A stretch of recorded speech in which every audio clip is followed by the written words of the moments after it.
কার কাছে পাঠাইলে আমার তো সে থাপ্পড় মারছে। কেন মারছে? যে মুসা আমাকে বলতেছে তুমি আমার সালাম না দিয়া কেন আমার কাছে আসছো? সালাম দিছ, অনুমতি নিছ? তা আল্লাহ বলে তুমি সালাম দিবা না? এরপর কি বলছ? আমি বলছি তোমার জান কবজ করার জন্য আমি আসছি।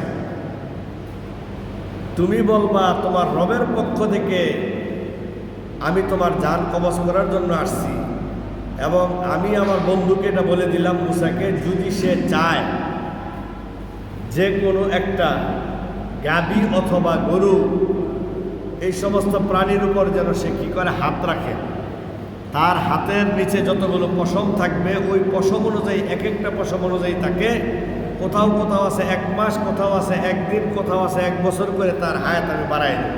সুবহানাল্লাহ।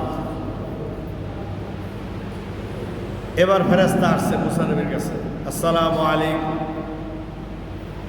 মুসা নবী ওয়ালাইকুম আসসালাম। মানাংতা, তুমি কে?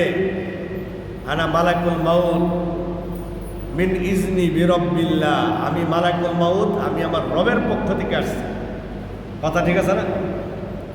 তো মুসা নবী বলে তাহলে জান কবজ করো। বলতেছে আল্লাহ বলছে আপনি যদি চান আপনার হাত যে কোনো একটা পশুর উপরে রাখবেন, গরুর উপরে রাখবেন, যেই পরিমাণ পশম থাকবে এক একটা পশমের বিনিময়ে আল্লাহ তাআলা আপনাকে এই পরিমাণ হায়াত বাড়ায় দিবেন। এখন মুসা নবী বলে ওই হায়াত শেষ হয়ে গেলে কি হবে? আমার কি আবার মৃত্যু বরণ করতে হবে? আমার রবের কাছে কি আবার যাইতে হবে? হ্যাঁ যেতে হবে। যেহেতু পরেও আবার যাইতেই হবে, এখনো যাইতে হবে, এজন্য আমি চাই না আমার রবের সাক্ষাৎ থেকে আমি বিলম্ব করার জন্য যত তাড়াতাড়ি সম্ভব আমার জান কবজ করো, আমি আমার রবের সাথে সাক্ষাৎ করতে চাই। সুবহানাল্লাহ। তার মানে মুসা নবীরও মৃত্যু হয়েছে কিনা? এবার বিশ্বনবী সাল্লাল্লাহু আলাইহি ওয়াসাল্লাম